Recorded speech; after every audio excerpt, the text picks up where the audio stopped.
By the way, there are 8 or 9 events tomorrow in our quantum space and 8 or 9 events on Thursday as well. So this is an extremely busy week. But to kick off that busyness, there's a few today, let me introduce you to Tanisha. And she is like rumored, she's a miracle worker. And her name, I do forget exactly where I ran into your name first time, but the people at Zapata talk about her quite a bit. Not in detail, but you know, in your youngness and contributions. So anyway, I hope that doesn't set you up too much, but anyway, let's give a round of applause using the reactions button for Tanisha. Thank you. Thank you so much. I'll turn it over to you. Thank you. Okay, thank you all for joining. Look at that. Okay. Okay, I'm gonna share my screen, and then I guess hopefully I think like people can see my screen. We got it. Okay, awesome. Yeah, so I guess I'll just start off by kind of just going through my journey, my kind of interest in quantum computing at somewhat of a relatively age, but I see even like as the years go by, is like even more high school students being interested in quantum computing. So I guess here, my first interaction with quantum computing kind of started when I was a lot younger. I think when I was like between the ages of 8 or 10, I used to watch documentaries with my dad, and they would usually be around like space or physics. And so I heard of this word called quantum mechanics, but I didn't really understand it. And then in high school, I started just, watching more and more about documentaries about physics. And I was very fortunate that when, before the summer going into grade 11, I was really bored, and I started to look out I'm from Toronto, Canada.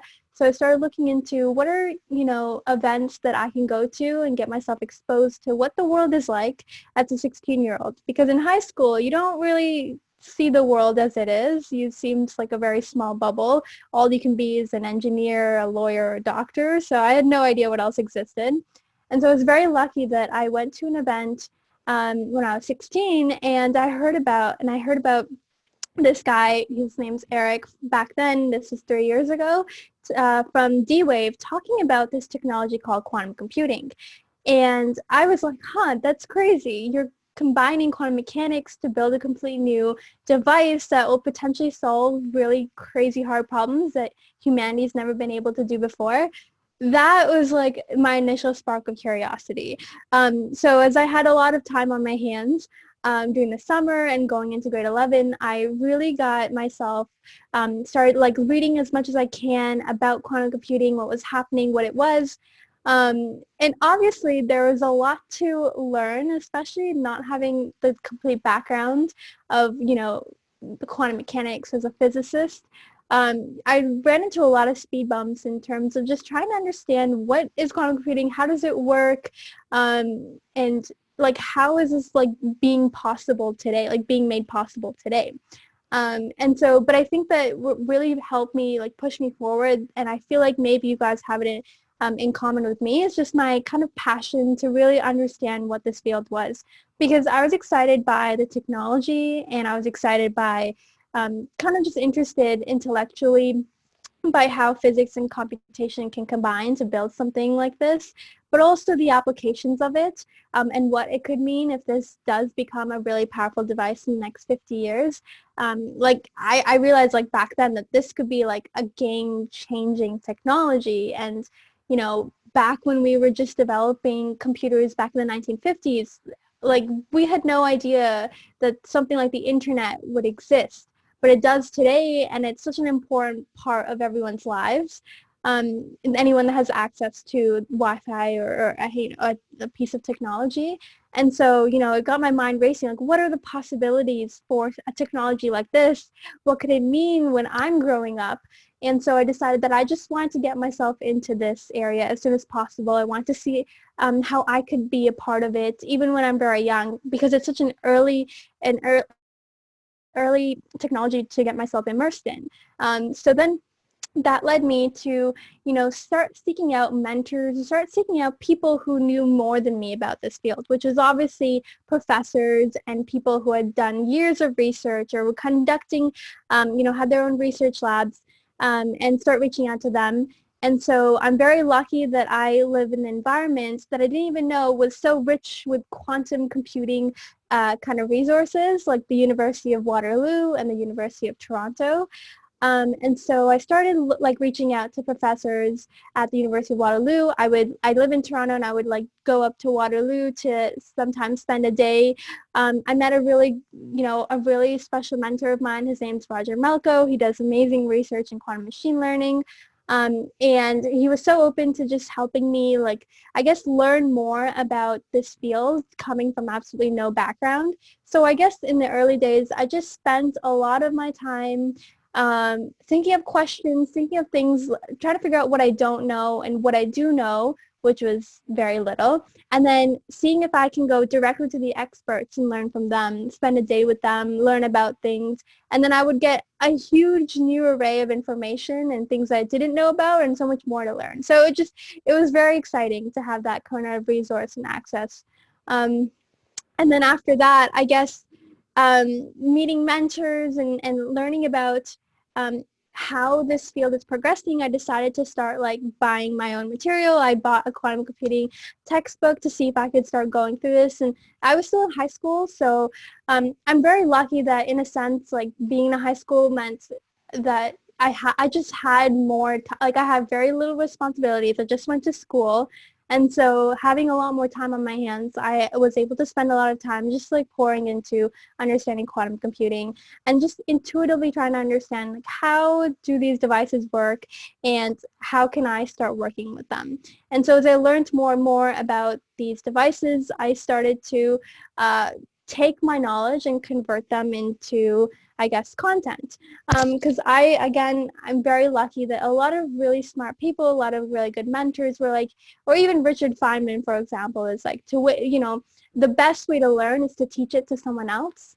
And so I realized if I started writing articles on what I learned, it would force me to write what I've learned and kind of like teach it to, I guess, whoever wants to read my articles. And in that sense, I would learn as well. So when I wrote about a brief introduction to quantum computing, I also first had to understand what quantum computing was to be able to write that. So I think writing these articles really helped me just at such a young age with no background kind of start grasping like the pieces of how quantum computing works. And I think they really did well, and I continue. Well, I haven't written articles for some time, but there's something that I know if I ever want to learn something new, the first, like my method is learn a lot, then start writing or start producing some sort of content, because this really helped kickstart me in just understanding how quantum computing works. And then I remember, I guess the timing was very perfect as well, because Rigetti, like this was back in 2017, 2018, I think 2018, where they hosted their first quantum computing hackathon in San Francisco. And so I like reached out to as many people as I could to figure out how could I go attend this event, even as a high school student, because I knew that like learning how to program these quantum computers was something that I could attempt. Maybe I couldn't really go deep into research because that requires a huge, like at least years of just understanding a lot of things that, you have to learn about physics and quantum mechanics in university. There's no way to shortcut that, but I do think this new skill of becoming a quantum programmer was going to be very vital. So I attended Rigetti's first hackathon, and I got to meet a lot of amazing scientists that were working at Rigetti. Will Zhang is, I don't know if anyone knows, but for example, he was there leading their quantum software team, I think, and hardware as well, just putting it together. And being at the hackathon, obviously I didn't go there to win. I was more there to just get my hands dirty with learning how to program these quantum computers and then meet some of the, some people from one of the leading companies. So I was very, very fortunate to have had that event, and that kind of really helped me start programming and like figuring out how to program quantum computers on my own.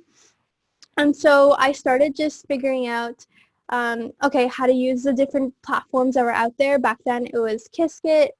There's so many now. So many software companies, quantum software companies. There is Google's Thirk. There is even Q Sharp by Microsoft, and then Rigetti's platform. And so I just started building, like, kind of just replicating what was already out there and trying to see if I could learn by doing. That was very vital as well, at least for coding. And then I realized as I was going into grade 12, I wanted a more fundamental understanding of quantum computing. So I realized that the University of Toronto was going to host its first grad course on quantum computing.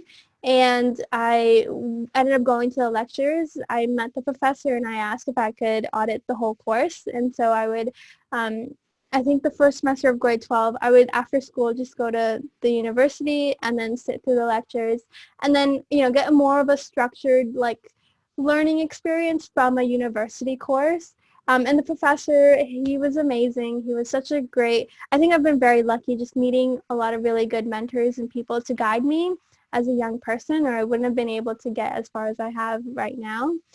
And so I was able to audit that whole course, and at the end we had like a capstone project that I participated in, even though I wasn't really in the class. And I decided to focus my project on the intersection of quantum computing and AI, so quantum machine learning. And so I ended up working on a project on quantum machine learning, and then obviously presenting it to the grad class. And then very fortunate that as that happened, I got more, I guess, attention in a sense of like being able to do quantum computing so young. So it got like a little bit of like attention in terms of being featured on some articles, and then winning an award at CES, where for Young Innovators to Watch award, where my project did really well and ended up winning $500. And so that was very, very lucky to have experienced that so young. And I didn't expect any of this to happen, but it was obviously very, very, it was rewarding to see that like you put in the work and like things are coming out of it. And then as I realized as grade 12 was finishing up, I was again confused. Like, what was I supposed to do now? What, kind of just having that dilemma of like, what do I want to do with my life now that I'm going to university? What will quantum computing look like? What will I work on? Will I have less time? So just figuring out as I was graduating, like what my next year would look like. And as I was doing that, I was very fortunate that I was connected with some people who were coming into Zapata, and they were, open to having me intern with them. And I decided that, I would take a whole gap year before going to university to just work at Zapata and immerse myself in, a growing quantum software company that's, full of brilliant scientists and brilliant programmers, and being able to work with them in helping them, develop their own platform and being able to contribute as much as I could, knowing as little as I did, and having that experience and being able to focus on just that. So that's what I did. I didn't end up going to university this past fall, and I started just working at Zapata, and I was able to visit Boston like 2 times and meet like all of the team there. And the people were just amazing. I didn't feel out of place not having a degree, obviously not having a lot of experience, even just writing good software production code, but being brought on as an intern, I was able to learn a lot. I think that I possibly learned almost as much as a software engineer would do in their first couple of years of undergrad, which was, I think, really valuable, as well as being able to contribute to the platform and learn much more deeply about quantum computing through working with such great people. And then I did attend another hackathon by Xanadu, and 2 years later, fast forward, I ended up winning this one, which was just, I guess, another exciting event or in my life. And so that was really fun. That was hosted in Toronto, and it was very amazing to see that like this field is growing and it's still relatively small. So you end up meeting a lot of the similar faces over the years. And I feel very happy to be part of this kind of group and community. Kind of feels like a family now, where people are just so excited by this technology. And just working on solving some of the hardest problems in making this technology go forward, and then what the applications will be in the future. And so if I had three takeaways that I wanted to just sum up after, my whole journey as being a young person in quantum computing, well, the first one would be, don't be afraid to be a beginner. I was very afraid in the beginning. I was like, oh, I don't know anything. I, haven't even finished math in terms of, high school math. How am I ever going to be doing quantum computing? But I think if you just, let those worries wash away and let yourself just, no matter where you are and in what stage of your life, you just start with this beginner's mindset, and you let your curiosity, your just innate curiosity flow, and just be like, I don't know a lot of these basic terms. I don't know what this means. I don't know what a block sphere is. Let me just see if I can figure it out. Let me just learn like I'm learning everything from scratch, from kindergarten. And I think that really helped me. That really just pushed me forward to just not let worries get in the way of doing something so new and so daunting. So I think that's really, really important. Another one is, again, I've mentioned this a lot, is just finding good mentors to support you. And I think just looking at the community, people are so open to helping, so willing to guide and mentor you. I think, people just want more people to be working on quantum computing to help push the field forward. And I do think that there is actually, I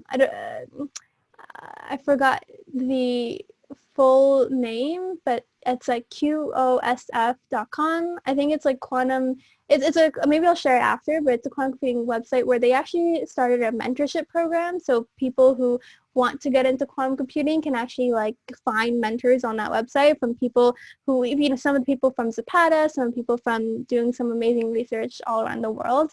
So now it's like so inclusive. Maybe maybe if someone knows what I'm talking about, they can post it in the chat.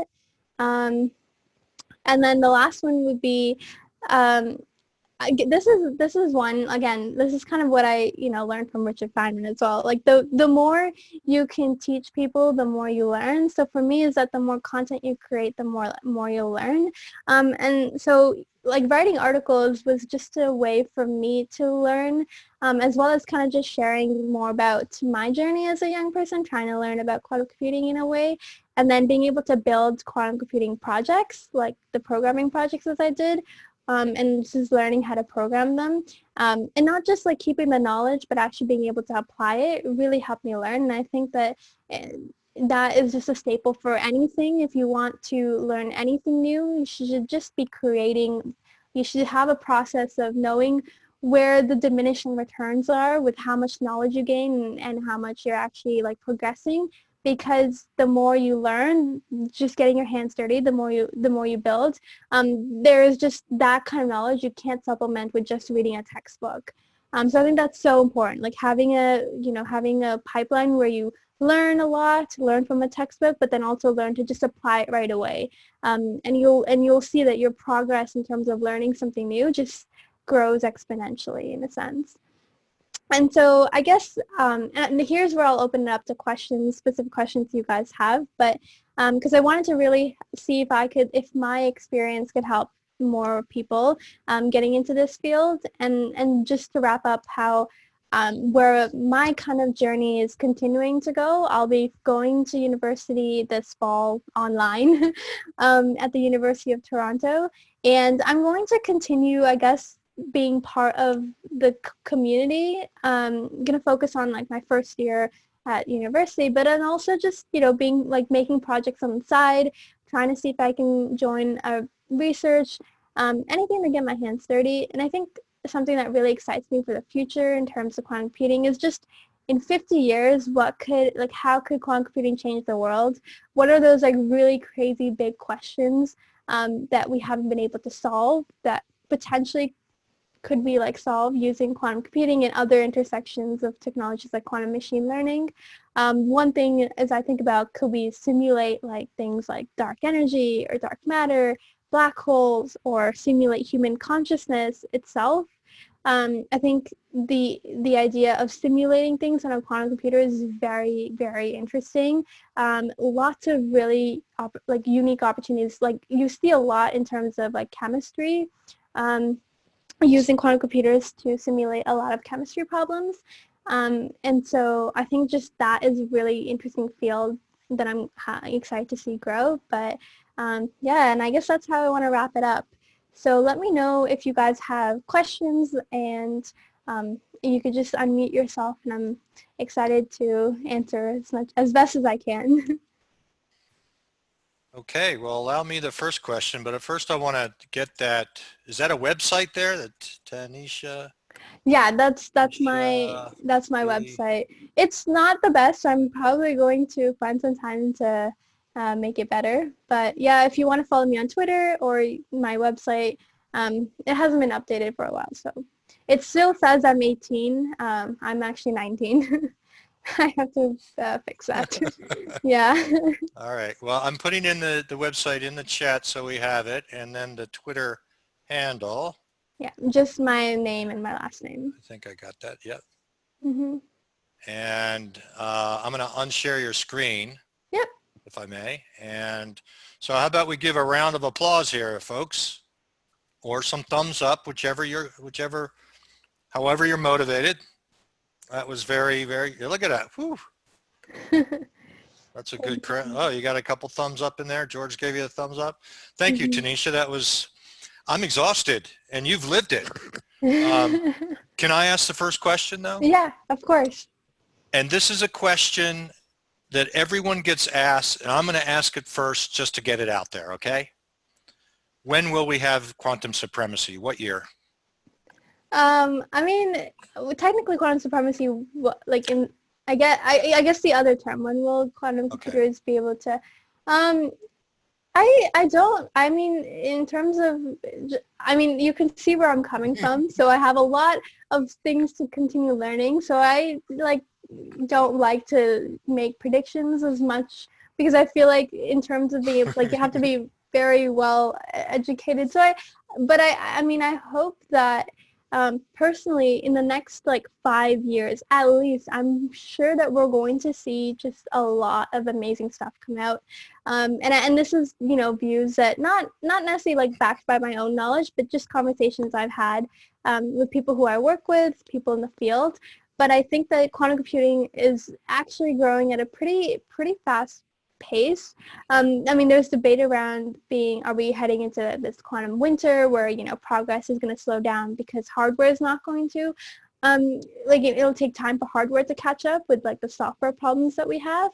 But I'm always optimistic. So I think that being able to see, Google proved quantum supremacy, but being able to see quantum computers do something, solve chemistry problems that potentially could never been able to attempt on classical computers, could very well be real in the next 5 years. And then going forward, next 10, 20, 30 years, I can't even fathom what that will look like. Well, you answered that like an experienced pro. I don't know the final answer from that. Good answer. Good answer. You're well trained. A very interesting talk. Thank you, and others by all means chime in here. It's really quite a story, and you're just beginning. So what are your, where do you, I hate this question, but I'm going to ask it. I hated the other question too, but where do you see yourself in 5 years? Yeah, I mean, I think about this a lot. And it's I really got myself into a very interesting field very early on. I think in very broad terms, I know that I've identified that what I would like to, spend the rest of my life doing is solving a hard problem. I know that's very vague, but I think that being able to solve something that it hasn't been done before is very exciting to me. So whether that's through quantum computing or the intersection of quantum computing and other technologies, wherever that is, I'm actually very open. I think quantum computing will, be a technology that's very dear to my heart, and I'm going to continue expanding my knowledge and my area of expertise. But I'm going to also explore what else is out there. There's just so much happening in the world. I'm interested in seeing if there's an intersection with quantum computing and research in biology, and how that would look like. And so I think in the next 5 years, I'm going to be like around done undergrad, and then just figuring out like what I'm going to be doing after that. So either it's going to be continue like working at a company that I think is just doing groundbreaking research or solving really hard problems, or being part of a research lab that might be doing some really crazy stuff. And I'm very actually interested in going deeper into specifically AI as well. So I know this is not really an answer, it's just wishy-washy, but it's like I really don't know, and I don't want to commit myself to something too early because I want to still have time to explore a lot of how the world is changing, and then continue just following my curiosity wherever that takes me. Well, that's a really wonderful approach. Follow the curiosity, and you can't go wrong, quite frankly. Mm-hmm. Especially you've already proven it works for you. Sanjay, I think you got a hand raised there, or are you just stretching, as I say to my students? No, I did have my hand raised. Please. Mm-hmm.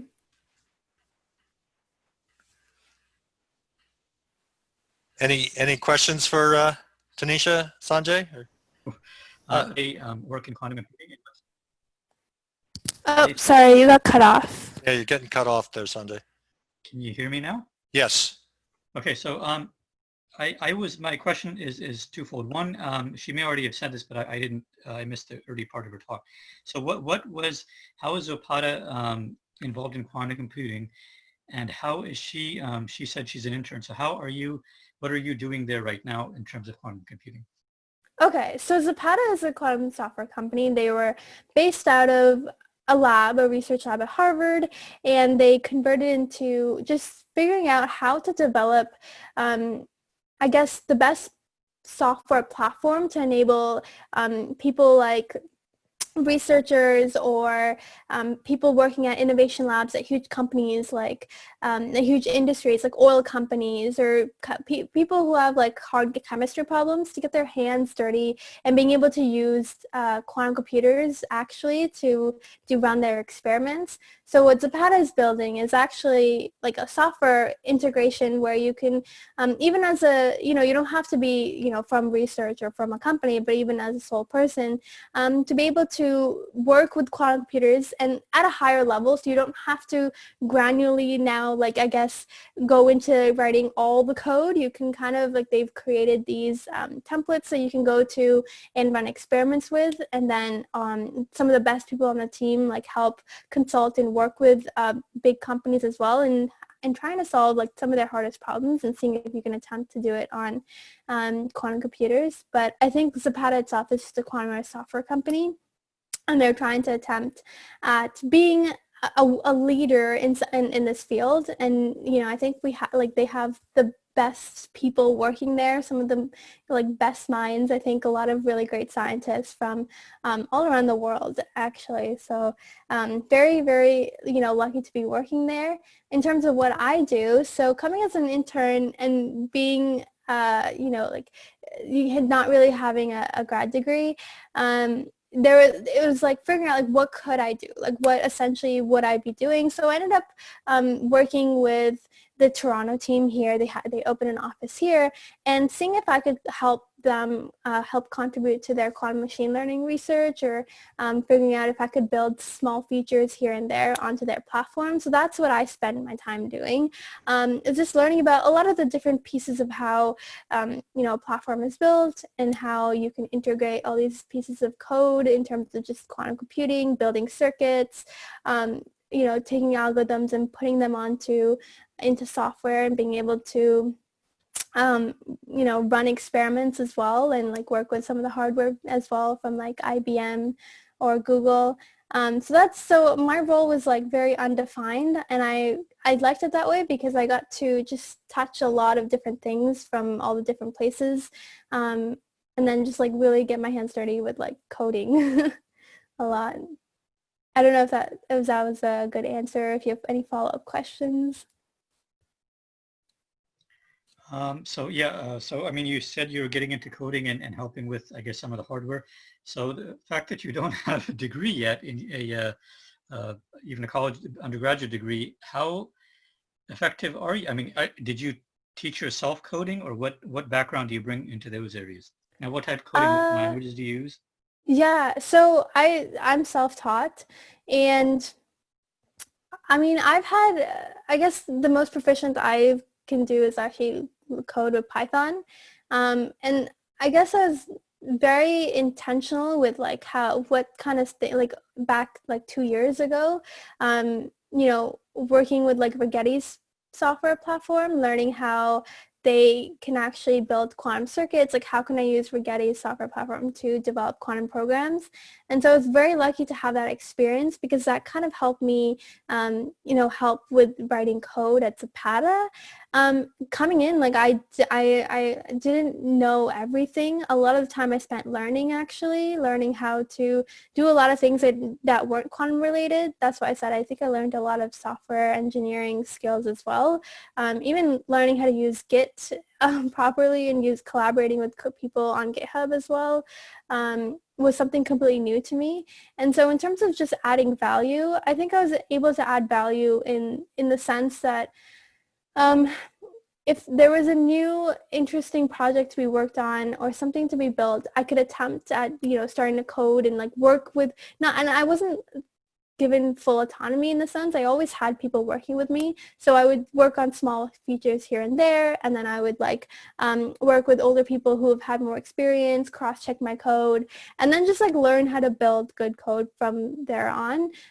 So in terms of like how much value I added, I don't really know how much I was able to contribute, but I do feel happy in the sense that I got to work like full on with their platform, and then at least contribute in some small way in building out some small things here and there.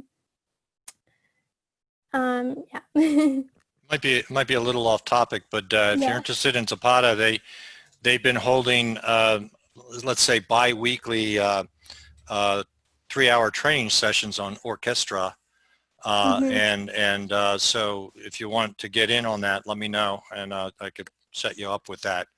So they've been walking you through how to use the setup and everything. So anyway, Keeper, you have a comment, question at hand?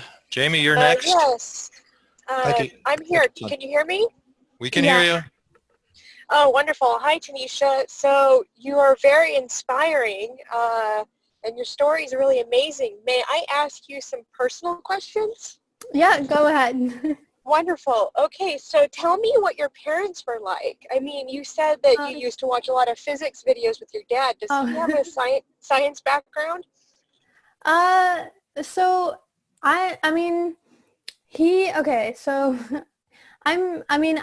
so I was born in India, so my parents are all from India, and we moved to Canada when I was in 2008. So when I was 7 years old, and like back in India, my dad did he has an engineering degree, and my mom was a teacher. She's more like artistic. She like does she's an art teacher, and so coming to Canada, my parents had like, obviously as immigrants, everyone has like their own kind of like stories, how they like figured out the struggle and getting settled in a completely new place. So my dad ended up doing a master's in health informatics. So now he works as kind of a data scientist for hospitals. So he works with, like, he's more of like the math and the engineering and that kind of thing. And I think in terms of like growing up, I think I had an interesting childhood in the sense that moving to a completely new country at such a young age, and like I went to actually like 10 different schools like growing up, like in total. Wow.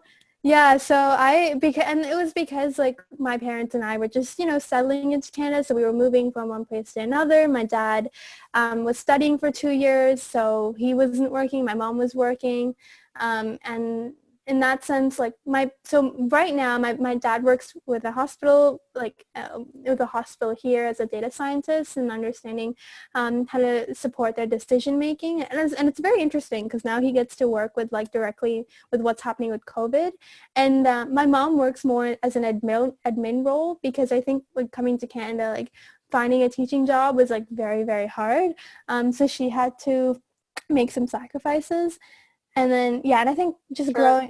and then I think growing up, like I don't know, I think I was just like, me and my dad would like just watch documentaries together.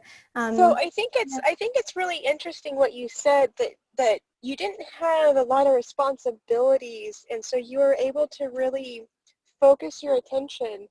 If you wanted to inspire other high school kids to get into quantum and help them along a journey, similar to yourself, or, Mhm. really getting into the coding or understanding, what kind of suggestions would you have for those high school students to get focused, especially if they're not in an area where they have an opportunity to, directly go to a major university like Toronto, Mhm. and Toronto is leading a lot of what's going on in quantum computing right now. And so do you have any suggestions for those students who might not have the opportunity as accessible to them?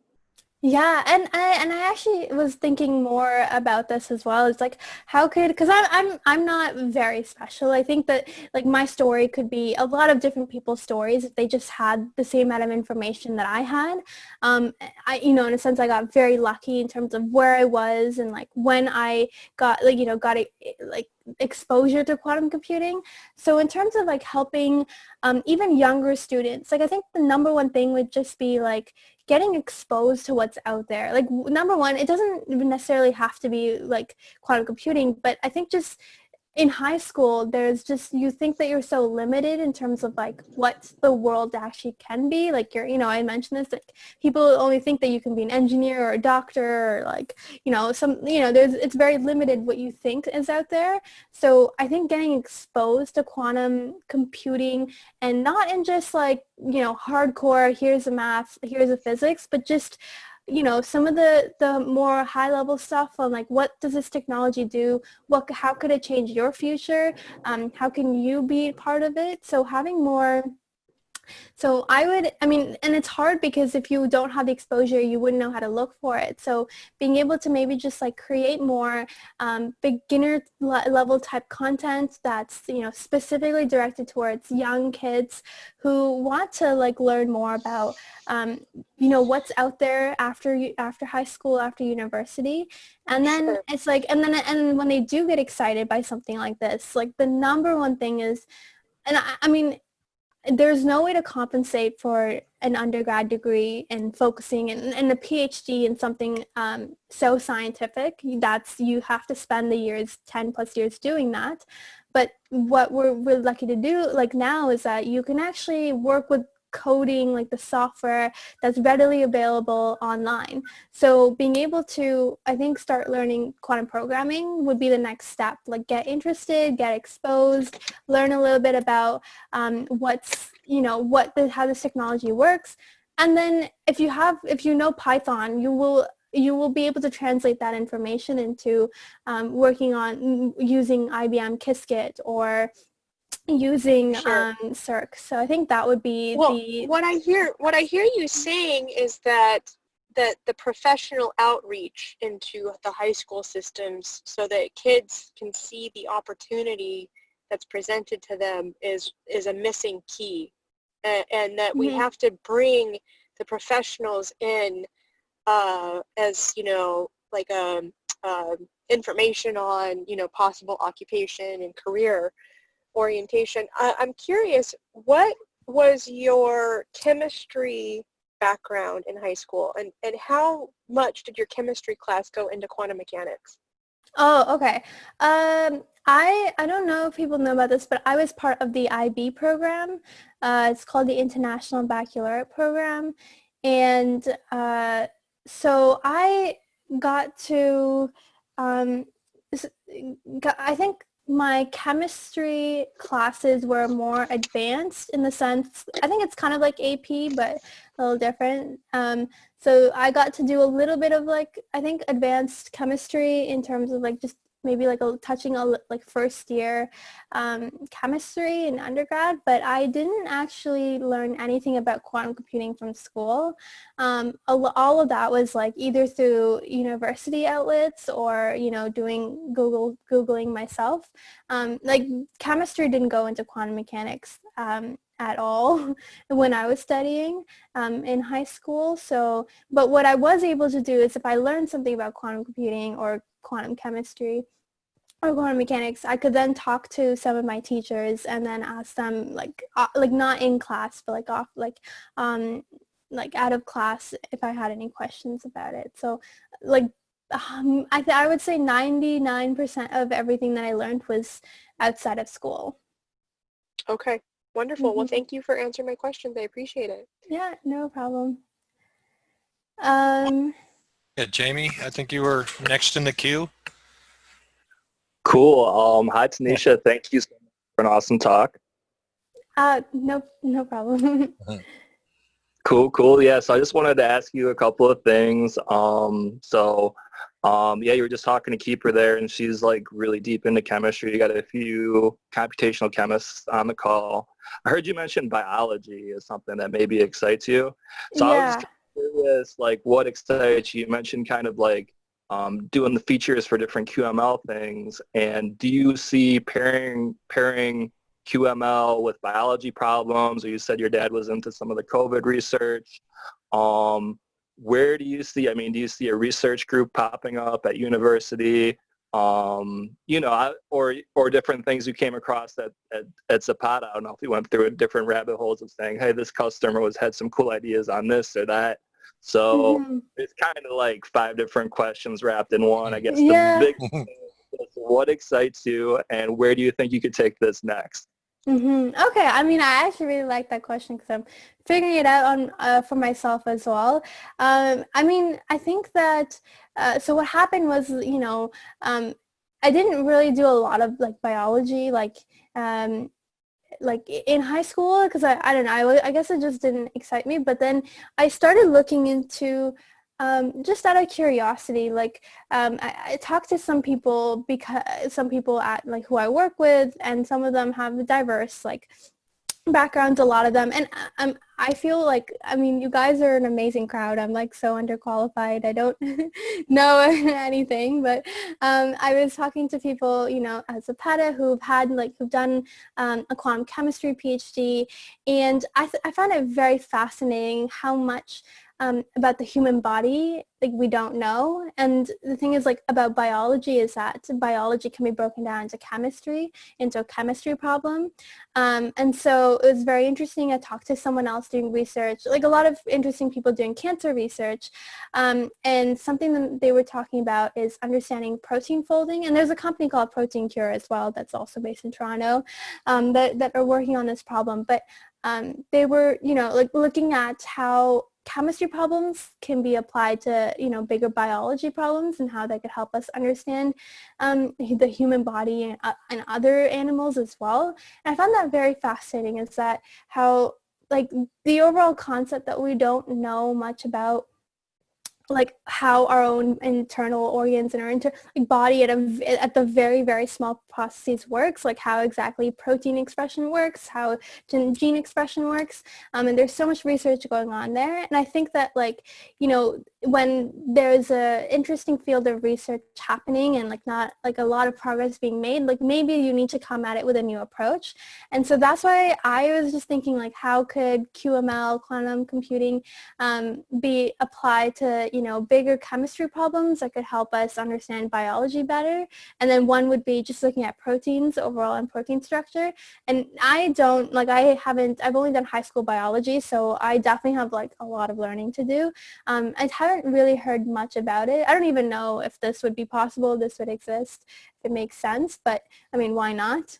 And then, I guess, I don't know if that answers your question, if I'm missing any parts. Let me know.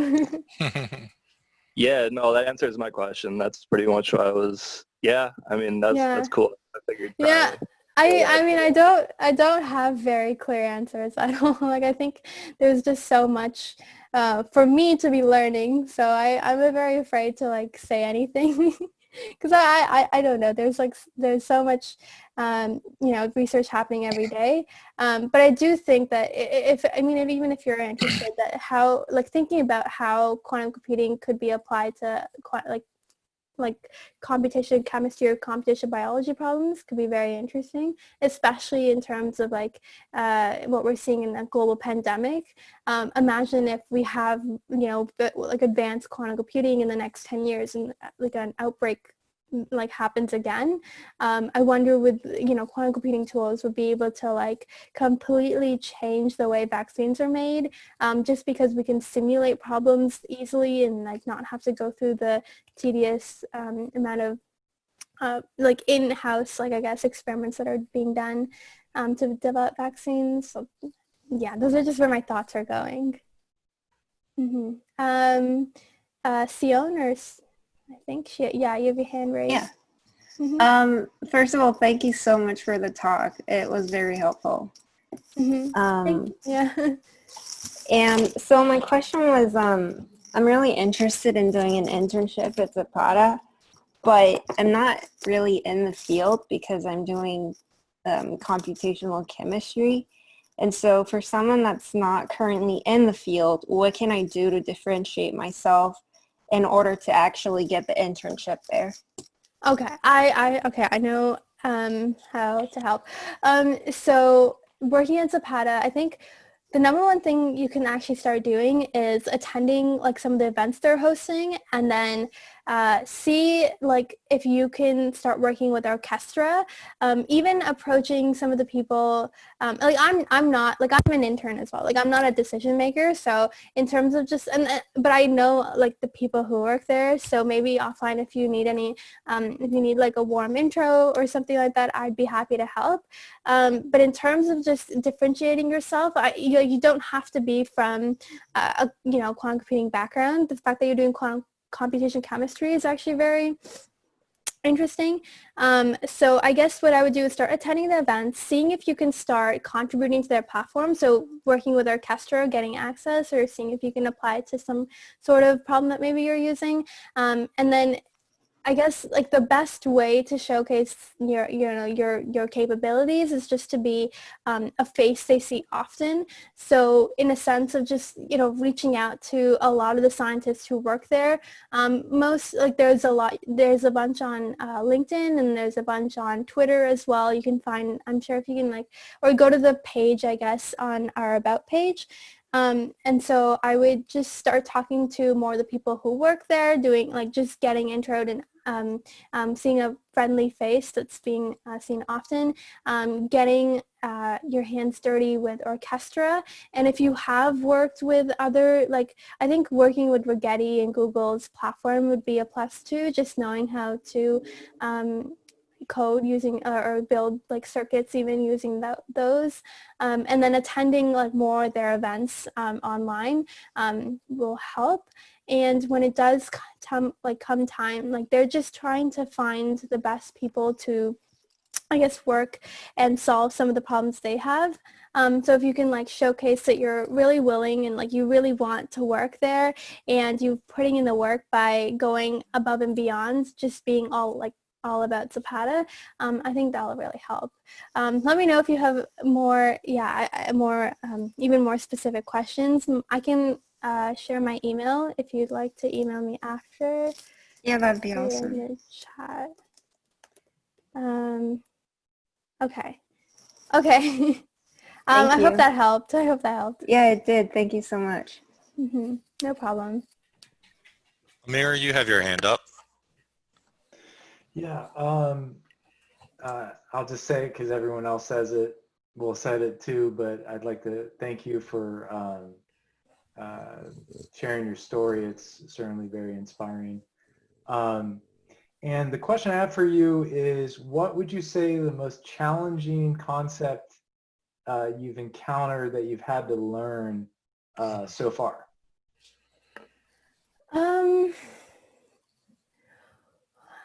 I mean, there's a lot of challenging components. I think just what I did was, I guess, in terms of like doing learning how to program quantum circuits using like Rigetti's platform or Google's platform or IBM's was kind of the first thing I did because it seemed the most easy and the most easiest to grasp. So, you would build something, you would write a program and run it, and then you'd not necessarily like know, you would get results and maybe they would be good results, but you wouldn't really know like why it happened, what really happened, like why does that specific work.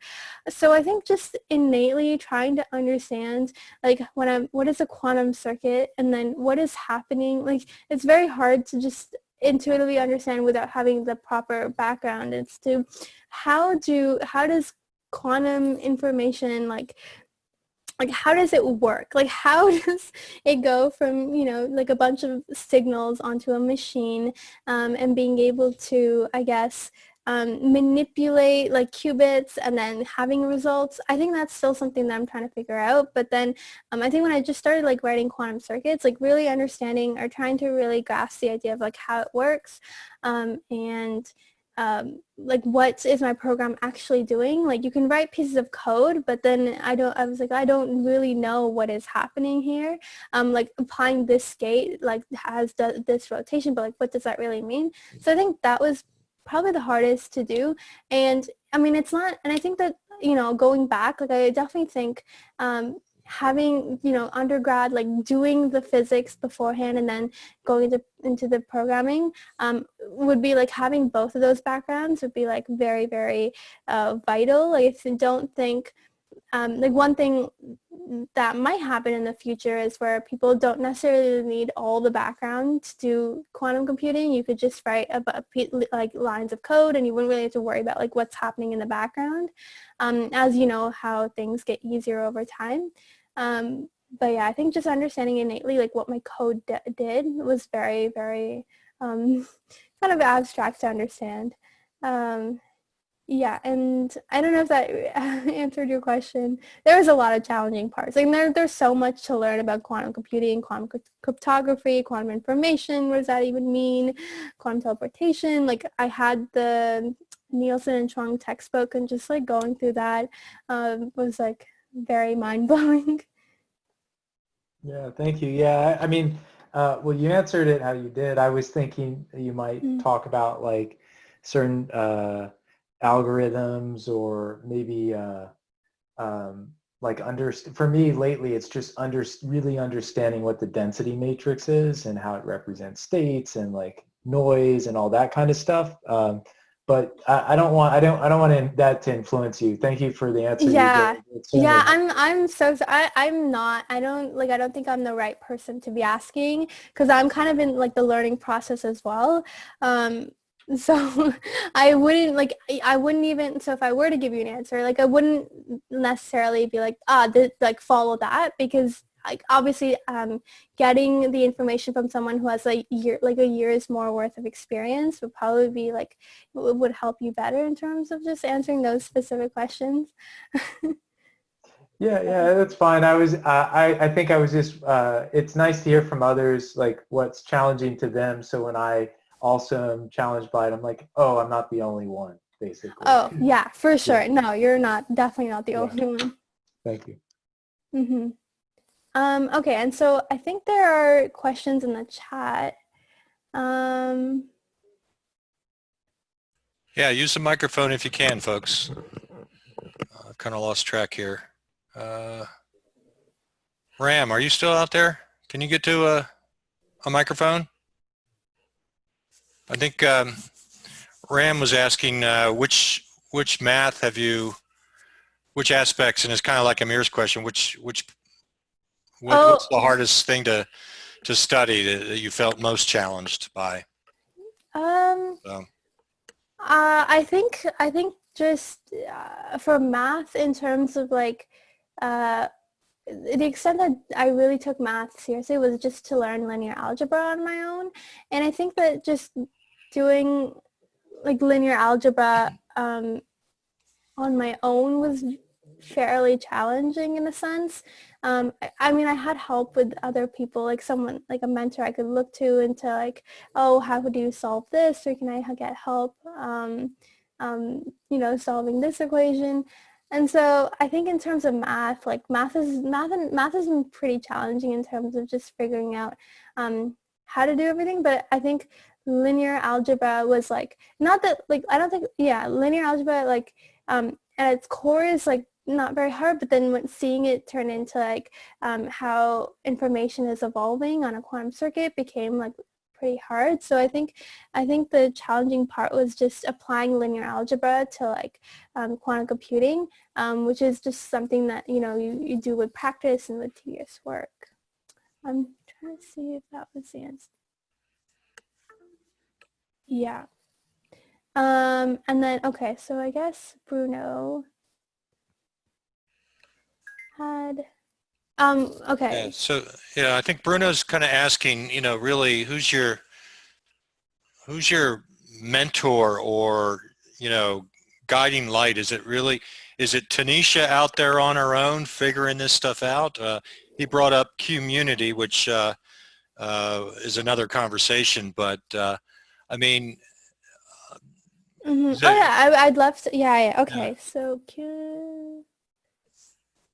I don't know what community is. Yeah, don't worry about that. Okay, So I mean, do you, I found one thing, when it comes to mentors and and that sort of thing, I think if I may, I find that typically mentors find you and rather than you find a mentor. But, if I may, you created the environment where mentors will find you by all of the, going out there and a bias towards action, I call it. And that's kind of, it looks like that is your secret sauce here. Yeah, I mean, I think I mean, you're right to kind of like be like, oh, how is this happening for someone so young? In a sense, what you said is very true as well. Like how I like ended up working at Zapata is like so out of the blue, so lucky. I can share that story. This was back in November in 2017. I had no idea what I was doing at all. I just went, I would go to like AI and events here in Toronto, specifically if there was a talk being done on quantum computing. So I volunteered at one, not really knowing anything about anything. And I would just go there to get exposure, get more exposure, meet more people who are in the field that I'm interested in, because I wasn't getting like what I needed in high school. So that was kind of just my outlet to reaching out. And then I met Alejandro, and he's kind of been like the key mentor in this, I guess, at working at Zapata. I met him when he was working at NASA back then, and he was giving a talk on quantum computing. And I remember, like, I just, at that conference, after his talk, I like approached him and I like asked him more questions, and I was like, I'm just like curious like, about how this works or how that works. And I remember just like having a conversation after and asking to stay connected with him, and his email and LinkedIn.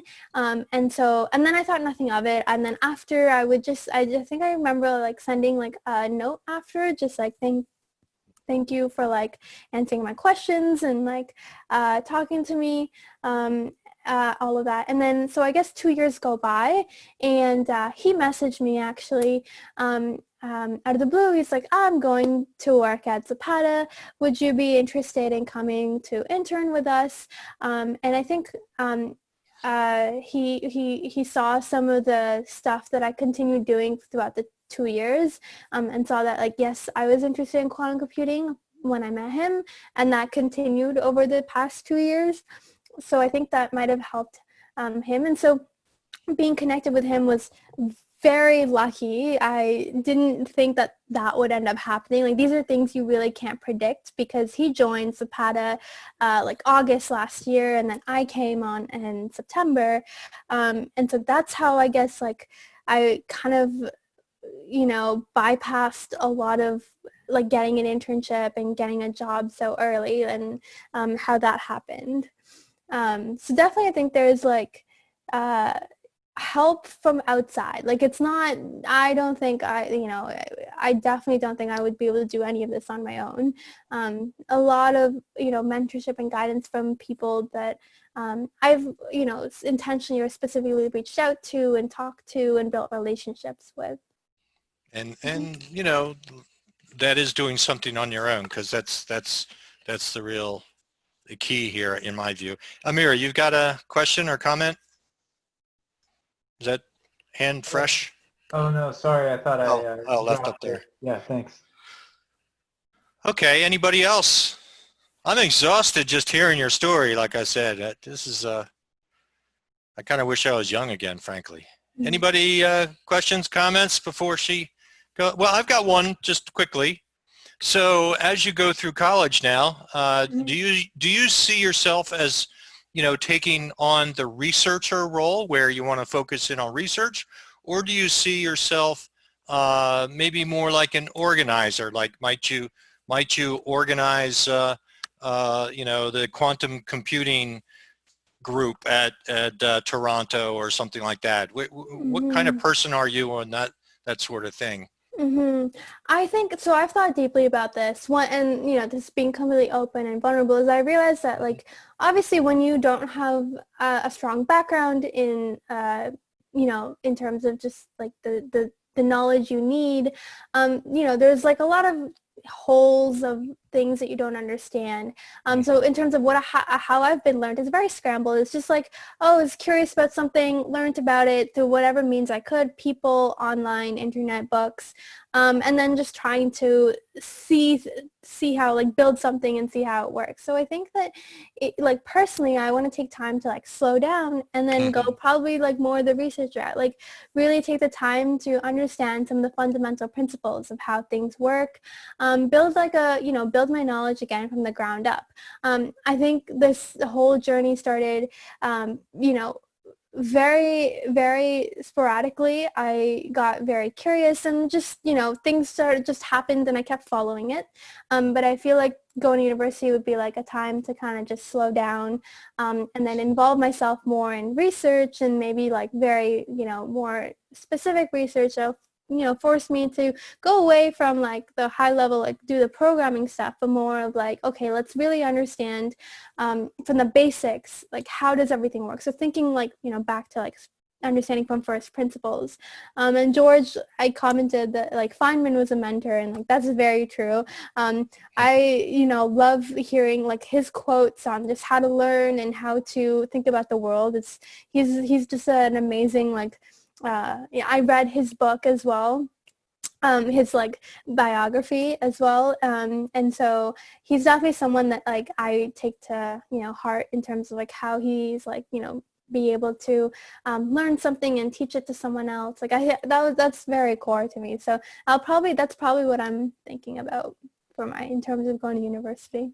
I'm sure he'd be happy to know he's spawned, and energized people years after he's gone. So that would be a pretty cool feeling for anybody.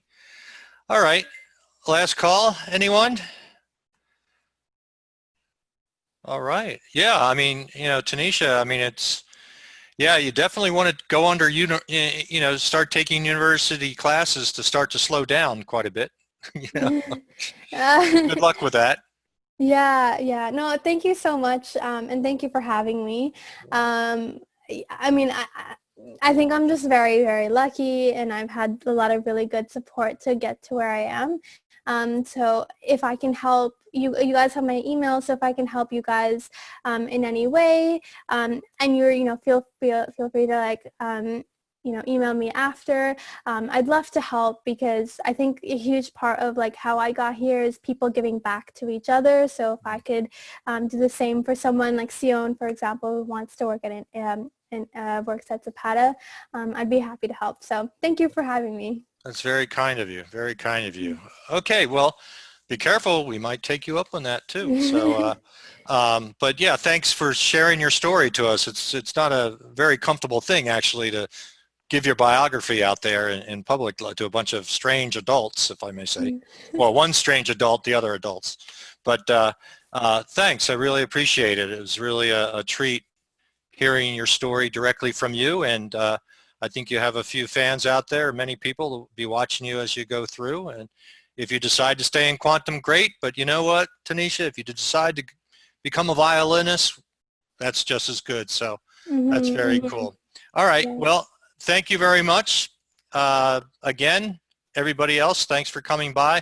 Tanisha, and be sure to sign up at the Philadelphia Harrisburg meetup so you can watch all this video content out there on quantum and all that. So you're more than welcome to visit anytime you'd like. Thank Okay. you. Okay, great. All right, folks. Good night. Tanisha again. Bye. See Thank you later. you. See you all later. Thanks for coming by, everybody. Bye. Bye.